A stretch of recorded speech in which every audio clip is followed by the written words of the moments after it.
अस्सलाम वालेकुम स्टूडेंट्स। तो उम्मीद करता हूँ कि आप खैरियत से होंगे। तो आज हम एक नई सीरीज़ स्टार्ट करने जा रहे हैं, CS 201 इंट्रोडक्शन टू प्रोग्रामिंग। इसके आज हम शॉर्ट नोट जो हैं, शॉर्ट लेक्चर्स के तौर पर ये मैं रिकॉर्ड कर रहा हूँ। तो वर्चुअल यूनिवर्सिटी के हैंडआउट्स हैं ये, जिनको मैं आपको एज अ शॉर्ट नोट्स के तौर पर पढ़ाऊँगा। तो ये लेक्चर 1 से लेकर लेक्चर 14 तक हैं, ये हम कवर करेंगे। तो यहाँ पर अगर हम सबसे पहले लेक्चर 1 में देखें तो लेक्चर 1 में हमारे पास सबसे पहले आ रहा है व्हाट इज़ प्रोग्रामिंग। प्रोग्रामिंग क्या है?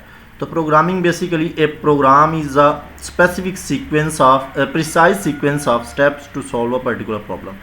किसी भी प्रॉब्लम को सीक्वेंस के ज़रिए, एक ख़ास सीक्वेंस के थ्रू उसे स्टेप बाय स्टेप सॉल्व करने को हम प्रोग्राम कहते हैं। ठीक है, यहाँ पर नीचे मैंने एक एक्सप्लेनेशन इसकी हाईलाइट्स की हुई है। तो यहाँ पर अगर हम कहते हैं कि अगर हमारे पास एक प्रोग्राम है, तो एक्चुअली इसका मतलब ये होता है कि हमारे पास एक कंप्लीट सेट ऑफ एक्टिविटीज़ हैं जो हम परफॉर्म करेंगे एक ऑर्डर के अंदर, एक सीक्वेंस ऑफ ऑर्डर के अंदर या प्रिसाइज सीक्वेंस के अंदर। और इसका पर्पस जो होगा इन एक्टिविटीज़ का, वो सॉल्व अ गिवन प्रॉब्लम। तो इनका पर्पस होगा कि हमने एक प्रॉब्लम को सॉल्व करना है जो हमें गिवन है। इसके बाद नेक्स्ट हमारे पास एक MCQs है। तो MCQs एलन परलेस एक प्रोफेसर हैं येले यूनिवर्सिटी के। तो उन्होंने एक उनके मुताबिक जो मॉडर्न एजुकेशन है और जो बच्चों को प्रोग्राम सिखाना है, ये एक दूसरे के अंगेस्ट है। तो ये आपने एज MCQs के लिए इसको रेडी कर लेना है। नेक्स्ट अगर हम देखें तो ये भी मैं MCQs है, मिस्टर स्टीव समिट। तो इन्होंने एक डेफिनेशन की है प्रोग्रामिंग कंप्यूटर की। तो simply mean telling the computer what to do. इनके मुताबिक कि सिंपली अगर हम कंप्यूटर प्रोग्रामिंग की बात करें तो डेफिनेशन उसकी करें तो इसमें होगा कि कंप्यूटर को बताना है कि आपने करना क्या है, बस। ठीक है, नेक्स्ट अगर हम देखें तो why a programming is important. तो हमारे पास प्रोग्रामिंग इम्पॉर्टेंट क्यों है? क्योंकि बहुत सारे क्वेश्चंस अराइज होते हैं कि अगर हमारे पास बहुत सारी एप्लीकेशन, सॉफ्टवेयर या कोड जनरेटर अवेलेबल हैं, तो फिर हम why we learn a program. तो हम प्रोग्राम को क्यों लर्न करें जब हमारे लिए कोड जनरेटर अवेलेबल हैं जो हमारे टास्क को परफॉर्म कर सकते हैं। तो ये एक साइंटिस्ट हैं, मैथेश लिशन। इन्होंने एक बुक लिखी है जिसके बुक का नाम है how to design a program. तो ये भी MCQs के तौर पर आपको पेपर में आ सकता है। तो यहाँ पर इस बुक के अंदर उन्होंने इसका जवाब जो है, इसका जो आंसर है वो 2 टर्म्स के अंदर दिया है। पहला है ट्रेडिशनल और दूसरा है author understand. Traditional form of programming are useful just a few peoples. कि जो ट्रेडिशनल फॉर्म ऑफ प्रोग्रामिंग है ये जस्ट फ्यू पीपल्स के लिए, मतलब जस्ट कुछ लोगों के लिए। लेकिन जो प्रोग्रामिंग आर्थर अंडरस्टैंडिंग है तो वो एवरीवन, जैसे अगर हम बुक लेके आते हैं और उसके कॉन्सेप्ट्स को, प्रोग्रामिंग के कॉन्सेप्ट को रीड करते हैं, तो बेसिकली वो हम जो भी बंदा प्रोग्रामिंग सीख रहा है तो उसके कॉन्सेप्ट्स को अंडरस्टैंड कर रहा होता है। ठीक है, कुछ ट्रेडिशनल होते हैं जो रवायती तौर पर जो पुराने चले आ रहे होते हैं, और कुछ न्यू कॉन्सेप्ट्स होते हैं जो आर्थर आपके साथ एज अ बुक के अंदर शेयर करते हैं। ठीक है, our nation of programming teach. Programming को पढ़ाने या सिखाने का जो मकसद है वो जस्ट प्रॉब्लम को एनालिसिस करना और प्रॉब्लम सॉल्विंग स्किल है, विदाउट इम्पोजिंग आर या overhead of traditional programming tools, nation and tool. बगैर के हमारा ये मकसद नहीं होता कि हम ट्रेडिशनल जो प्रोग्रामिंग टूल्स हैं उनको ओवरहेड करें। जस्ट हमारा मकसद ये होता है कि हम जस्ट प्रोग्रामिंग के जो कॉन्सेप्ट हैं उनको इसलिए एज अ स्किल पढ़ाएं ताकि उसमें हम प्रॉब्लम को एनालिसिस कर सकें और कि ये प्रॉब्लम क्यों अराइज हुई है और प्रॉब्लम का सलूशन दे सकें। ठीक है, अगर हम इसको समराइज़ करें तो इसमें आ जाता है क्रिटिकल रीडिंग। पहला है फर्स्ट है क्रिटिकल रीडिंग, सेकंड है एनालिटिकल थिंकिंग और थर्ड है क्रिएटिव सिंथेसिस। नेक्स्ट अगर हम बात करें तो व्हाट स्किल्स आर नीडेड। तो कौन कौन सी स्किल्स हमें प्रोग्रामिंग के लिए चाहिए।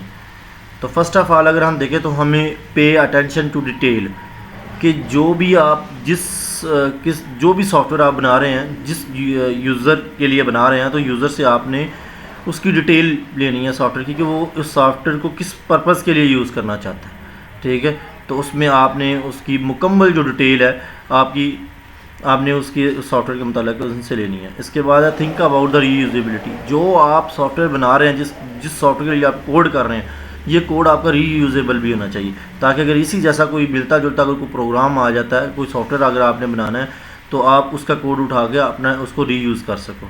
Think about user interface. User face इस तरीके से बनाना है कि वो सेल्फ एक्सप्लेनेटरी हो, इजी टू यूज़ हो। ठीक है, बहुत सारे प्रोग्रामर ये काम करते हैं कि वो अज्यूम कर लेते हैं कि जो बंदा कंप्यूटर इस्तेमाल कर रहा है वो लिटरेट है।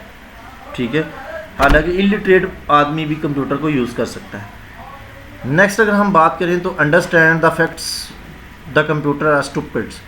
तो कंप्यूटर, इसका मतलब यह है कि कंप्यूटर को जो टास्क हम देंगे कंप्यूटर जस्ट वही करेगा, नो मोर नो लेस। ठीक है, वो ना इससे ज़्यादा करेगा ना इससे कम करेगा, जो एज अ ह्यूमन बीइंग जैसे ह्यूमन करता है। अगर उसको एक चीज़ नहीं मिली तो वो उसके बिहाइंड दूसरी चीज़ को पिक कर लेता है, लेकिन यहाँ पर कंप्यूटर को जो आप टास्क देंगे कंप्यूटर जस्ट वही करेगा, उसके अलावा उसने ना उससे कुछ ज़्यादा करना है ना उसमें से उसने कुछ कम करना है। इसके बाद कमेंट द कोड। आपने अपने प्रोग्राम लिखते हुए जो आपने फंक्शन इस्तेमाल कर रहे हैं उनको आपने एलेबोरेट करना है एज अ कमेंट। इससे प्रोग्राम इसमें आपके जो सॉफ्टवेयर है उसके ऊपर कोई भी परफॉर्मेंस के ऊपर कोई भी इफ़ेक्ट नहीं होता, बल्कि अगर आप इसको कुछ देर के बाद या मतलब कुछ वक्फे के बाद अगर आप उसको रीड करते हैं या कोई भी अगर आपके प्रोग्राम को रीड करता है तो वो इजीली से कमेंट से उसे समझ आ जाएगी कि ये फंक्शन ये काम कर रहा है, ये फंक्शन ये काम कर रहा है। ठीक है, तो कमेंट्स जो होते हैं ये इंपॉर्टेंट पार्ट होते हैं किसी भी एक सॉफ्टवेयर का। तो यहाँ पर पे अटेंशन में जो मैंने पढ़ाया आपको ये वही लिखा हुआ जस्ट। इसके बाद अगर थिंक अबाउट द रीयूजेबिलिटी, ये भी बिल्कुल वही मैंने आपको जो बताया यहाँ पर। Keep in the mind that it should be reusable in some time, in some other time, के दूसरे टाइम में भी ये यूज़ हो सके। इसके बाद think about the good user interface, इसके बारे में मैंने अभी बताया कि always provide the easy to understand and easy to the interface that self explanatory, ये भी मैंने बताया था। इसके बाद अंडरस्टैंड द फैक्ट्स, तो ये भी मैंने बताया कि exactly what to do them to do, तो वो आपके लिए क्या करे, नो मोर नो लेस, ये मैंने। इसके बाद कमेंट्स के बारे में मैंने आपको बता दिया। नेक्स्ट अगर हम बात करें तो हमारे पास लेक्चर नंबर 2 है। तो लेक्चर नंबर 2 में जो हमारे पास सॉफ्टवेयर का सबसे पहले आ रहा है सॉफ्टवेयर कैटेगरी। तो सॉफ्टवेयर कैटेगरी के अंदर हमारे पास सिस्टम सॉफ्टवेयर है, फिर हमारे पास आ रहा है एप्लीकेशन सॉफ्टवेयर। इसके बाद हिस्ट्री ऑफ सी लैंग्वेज है और डेवलपमेंट इन्वायरमेंट ऑफ सी है कि हमने सी के लिए डेवलपमेंट इन्वायरमेंट क्रिएट करना है। तो सबसे पहले अगर हम सॉफ्टवेयर कैटेगरी पढ़ते हैं, सॉफ्टवेयर कैटेगरी में मैंने यहाँ पर हाईलाइट किया हुआ है। सबसे पहले हमारे पास हार्डवेयर आता है। हार्डवेयर से कम्युनिकेट करवाने के लिए हम एक सिस्टम सॉफ्टवेयर बनाते हैं। सिस्टम सॉफ्टवेयर में क्या क्या हो सकता है, वो compiler, debugger, utility programme, operating system assembler, ये सारे होते हैं। इसके बाद कुछ हम अपने ज़ाती काम करवाने के लिए भी कुछ सॉफ्टवेयर बनवाते हैं, वो डाटाबेस, गेम्स या स्प्रेडशीट, ग्राफिक्स या वर्ड प्रोसेसिंग के सॉफ्टवेयर हो सकते हैं। तो यहाँ पर अगर हम बात करें तो सिस्टम सॉफ्टवेयर की, तो सिस्टम सॉफ्टवेयर वही बात कि हार्डवेयर को सॉफ्टवेयर के साथ इंटरेक्ट करने के लिए, जो हम कम्युनिकेट करने के लिए जो पीस ऑफ कोड होता है या पीस ऑफ सॉफ्टवेयर है उसे हम सिस्टम सॉफ्टवेयर कहते हैं। The system software control the computer, system software computer को कंट्रोल करता है। It communicate the computer with hardware, keyboard, mouse etcetera, sounds वगैरह, साउंड कार्ड। इसमें अगर हम देखें सिस्टम सॉफ्टवेयर को सब कैटेगरी में डिवाइड किया गया है। इसमें ऑपरेटिंग सिस्टम है, डिवाइस ड्राइवर्स हैं और यूटिलिटी प्रोग्राम्स हैं। अगर हम यहाँ पे बात करें ऑपरेटिंग सिस्टम की, तो ऑपरेटिंग सिस्टम क्या काम करता है, जो सिस्टम सॉफ्टवेयर, क्योंकि ये सिस्टम सॉफ्टवेयर में आ रहा है, सिस्टम सॉफ्टवेयर भी कंप्यूटर को के हार्डवेयर को कंट्रोल करता था, ये भी हार्डवेयर को कंट्रोल करेगा।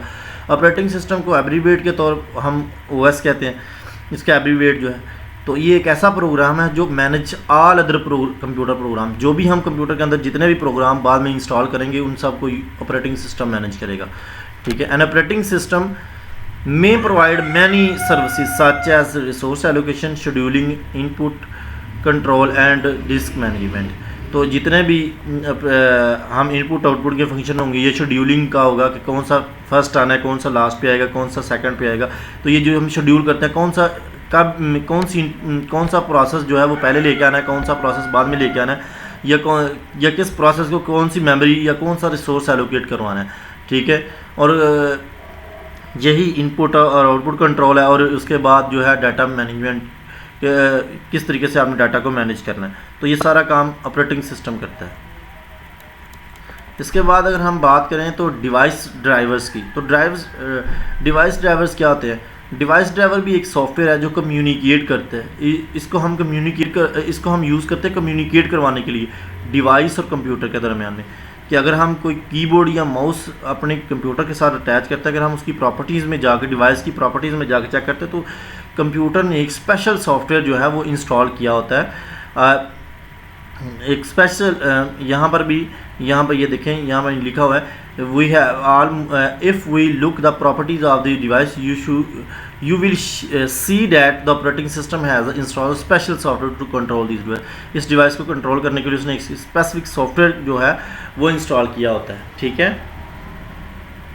तो जैसे अगर हम यहाँ पे देखें, अगर हमने अपने कंप्यूटर के अंदर स्कैनर करते हैं तो हम उसके ड्राइवर्स, अगर हम उसकी प्रॉपर्टीज़ में जाके देखें तो उसके ड्राइवर्स हमारे पास ताइवान ड्राइवर्स होते हैं। तो Taiwan stand for technology without intersecting names, तो ये इसका एब्रीवेट है, तो ये आपने याद कर लेना, ये भी एमसीक्यूज़ में इंपॉर्टेंट है। इसके बाद हमारे पास आ जाता है यूटिलिटी प्रोग्राम्स। तो यूटिलिटी प्रोग्राम्स भी बेसिकली वही हैं जो ऑपरेटिंग सिस्टम जो काम कर रहा होता है, लेकिन यूटिलिटी प्रोग्राम्स उससे रिलेट करते हैं। जैसे मिसाल के तौर पर हमारे पास इधर ये अगर हम इसकी डेफिनेशन करें तो ये एक ऐसा प्रोग्राम है जो वेरी स्पेसिफिक टास्क को परफॉर्म करता है, usually related to managing the system resources. ये सिस्टम रिसोर्सेज को मैनेज करता है। जैसे मिसाल के तौर पर यूटिलिटी प्रोग्राम्स आपने डिस्क कंप्रेशन देखा होगा। डिस्क कंप्रेशन क्या करता है? जब भी हम अपने डिस्क के अंदर कोई प्रोग्राम राइट कर रहे होते हैं या कोई भी फाइल या फोल्डर को हम सेव करते हैं कंप्यूटर की डिस्क के ऊपर, तो डिस्क कंप्रेशन सॉफ्टवेयर जो होता है ये यूटिलिटी प्रोग्राम होता है। ये आपके लिखे हुए डाटा, आपकी जो फाइल होती है उसको कंप्रेस करके डिस्क में महफूज कर लेता है। जब आपने इसको रीयूज़ करना हो तो and write it to disk, तो देन ये request the file from the disk, तो ये रिक्वेस्ट करता है फाइल की डिस्क से। और कंप्रेस यूटिलिटी जो है इसे अनकम्प्रेस करती है फाइल को और शो इट्स कंटेंट, और इसके जितने भी कंटेंट्स होते हैं वो दिखा देती है हमें। इसके बाद अगर हम बात करें तो हमारे पास एप्लीकेशन सॉफ्टवेयर आ जाता है। एप्लीकेशन सॉफ्टवेयर बेसिकली हम डिज़ाइन फॉर एंड यूज़र, तो ये हम एंड यूज़र के लिए डिज़ाइन करते हैं। फॉर एग्जांपल जैसे अगर कोई भी बैंकिंग में देखें तो बैंकिंग वाले अपना सॉफ्टवेयर यूज़ कर रहे होते हैं, पे रोल इन्वेंट्री मैनेजमेंट सिस्टम है या इस टाइप के जितने भी, अगर हम अपने लिए जो सॉफ्टवेयर बनाते हैं, ये जितने भी ये सारे एप्लीकेशन सॉफ्टवेयर बनाते हैं। इसके बाद हमारे पास हिस्ट्री ऑफ सी लैंग्वेज है। हिस्ट्री ऑफ सी लैंग्वेज में अगर हम देखें तो ये बहुत ज़्यादा इंपॉर्टेंट है, ये पेपर के पॉइंट ऑफ व्यू से भी। और इसमें हम क्या पढ़ेंगे? C language was developed in late 16 and early 17, मतलब अर्ली 17 के अंदर बेल लेबॉर्ट्रीज के अंदर सी लैंग्वेज को डेवलप किया गया। इन दोज डेज, इन दिनों में BCPL और B language was develop their. वहाँ पर बेल लैब के अंदर BCPL लैंग्वेज और B लैंग्वेज डेवलप हो चुकी थी। BCP language was develop in 1967। Martin Richard ने इसे 1967 के अंदर जो था वो BCPL लैंग्वेज को डेवलप किया था। इसके बाद ये लैंग्वेज इसने इसलिए ऑपरेटिंग सिस्टम को के सॉफ्टवेयर को राइट करने के लिए या कंपाइलर के लिए डेवलप किया था। In 1970 Ken Thompson use the B language, तो उसने B लैंग्वेज को यूज़ कर B language to create the early version of Unix operating system at the Bell laboratory. तो इसने B लैंग्वेज को क्रिएट किया ताकि वो यूनिक्स ऑपरेटिंग सिस्टम को बेल लैबोरेटरी के अंदर तैयार कर सके, ठीक है, क्रिएट कर सकें। तो ये दोनों लैंग्वेजेज थी, ये टाइपलेस थी। आप कोई भी डाटा आइटम एंटर करते थे तो ये वन वर्ड मेमोरी जो थी ये कंज्यूम करती थी, जो कि एक बर्डन था मेमोरी के। इसके लिए बहुत सारी मेमोरी चाहिए थी। तो फिर डेनिस रिचेस ने डेवलप की एक जनरल पर्पस लैंग्वेज जिसे हम कहते हैं सी लैंग्वेज। तो C language different from the BCPL and B language, तो ये दोनों से डिफरेंट है। C language mainly important concepts of BCPL and B while adding the data typing and other features. तो सी लैंग्वेज के अंदर कुछ जो BCPL और B लैंग्वेज के जो इंपॉर्टेंट फीचर्स थे वो भी शामिल किए गए। C widely known as C language, widely known as the development language of this Unix operating system. तो ये बेसिकली सी लैंग्वेज के बारे में ये ख्याल था कि ये यूनिक्स ऑपरेटिंग सिस्टम के लिए बनाई गई है, लेकिन इससे और भी बहुत सारे जो ऑपरेटिंग सिस्टम थे उनके वो भी सी लैंग्वेज के अंदर राइट किया गया बाद में।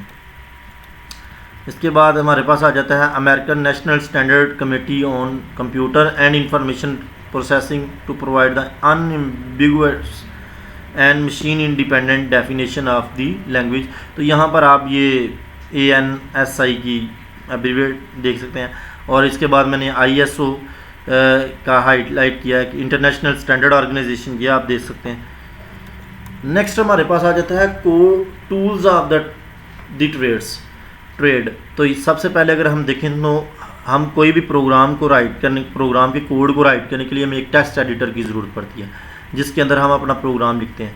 ठीक है, टेक्स्ट एडिटर एक ऐसा एडिटर होता है जो सिर्फ वही टेक्स्ट को शो करता है जो हमने टाइप किया हो। ठीक है, खुद से कोई इजाफी टेक्स्ट को शामिल नहीं करता। तो ये प्रोग्रामिंग के लिए जो टेक्स्ट एडिटर्स हैं ये बहुत ही यूज़फुल होते हैं। इसके बाद अगर हम देखें तो कंपाइलर और इंटरप्रेटर्स हैं। कंपाइलर और इंटरप्रेटर बेसिकली जो हमारा हाई लेवल लैंग्वेज के अंदर जो प्रोग्राम लिखा गया होता है ये कंप्यूटर को की ज़बान मशीन लैंग्वेज में कन्वर्ट करने के लिए यूज़ होते हैं। Interpreter translate the program line by line. Interpreter जो है ये प्रोग्राम को लाइन बाय लाइन पहले रीड करता है एंड देन ट्रांसलेट, और फिर उसे ट्रांसलेट करता है। ठीक है, लेकिन यहाँ पर अगर हम देखें कंपाइलर की, तो कंपाइलर भी हाई लेवल लैंग्वेज को lower level language machine language में जो है वो कन्वर्ट करता है, लेकिन ये जो कंपाइलर है ये read the whole program. Compiler पहले होल प्रोग्राम को रीड करता है and then translate into the machine language, और फिर बाद में वो कम्प्लीटली उसे मशीन लैंग्वेज के अंदर कन्वर्ट कर देता है। नेक्स्ट अगर हम देखें तो हमारे पास आ जाता है डिबगर। डिबगर क्या चीज़ है? डिबगर एक ऐसा प्रोग्राम है जो हम अपने लॉजिकल एरर्स को करेक्ट करने के लिए यूज़ करते हैं। Using the debugger we can control our program while it's running. जब हमारा एक प्रोग्राम जब हमने अपने कंप्यूटर में से इंस्टॉल किया, अगर हम उसमें उसको चेक करना चाहते हैं, ठीक है, उसके लॉजिकल एरर को चेक करना चाहते हैं, तो हम डिबगर एक सॉफ्टवेयर है, हम ये क्या काम करता है, ये we can stop the execution of our program. हम डिबगर की मदद से अपने सॉफ्टवेयर की एग्जीक्यूशन को स्टॉप करते हैं कुछ पॉइंट्स के ऊपर and check the value of different variable, और हम डिफरेंट वेरिएबल्स की वैल्यूज़ को चेक करते हैं। ठीक है, और उनको चेंज करते हैं। और नेक्स्ट अगर हम देखें तो हमारे पास लिंकर आ जाता है। लिंकर क्या काम है? जैसे नाम से ही लिंक करना, तो ये हमारी जो डिफरेंट रूटीन्स और डिफरेंट फंक्शन जो होते हैं, ये अगर data located in different files, अगर वो डिफरेंट फाइल के अंदर पड़े हुए हैं, तो it need to be execute the code of the routines and function. The linker is a tool which perform this job. तो जो लिंकर टूल है ये इस किस्म की जो जॉब है उसको परफॉर्म करता है। इट चेक आवर प्रोग्राम, ये हमारे प्रोग्राम को चेक करता है, include all those routines and function, और ये तमाम की तमाम वो जो डिफरेंट फाइल के अंदर वो जो पड़ी हुई हैं रूटीन्स और फंक्शंस, उनको अपने प्रोग्राम के में शामिल कर लेता है।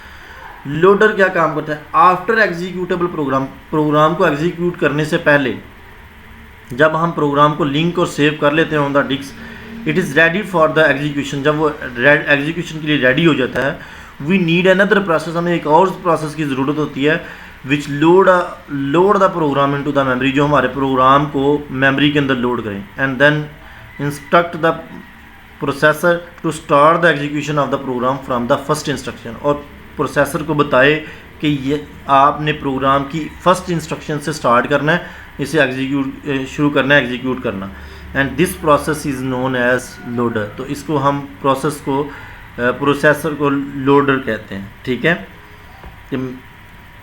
सिंपल अगर हम लोडर की बात करें तो लोडर ये है कि प्रोग्राम को एग्जीक्यूट करने से पहले अगर हम जो मेमोरी के अंदर लोड करवाने के लिए जो हम जो यूज़ करते हैं उसे हम लोडर कहते हैं। ठीक है, तो थैंक यू सो मच। इसी तरीके की इन्फॉर्मेटिव वीडियो देखने के लिए आप मेरे चैनल को सब्सक्राइब कर लें ताकि हर नई आने वाली वीडियो का नोटिफिकेशन आप तक बआसानी पहुंच सके।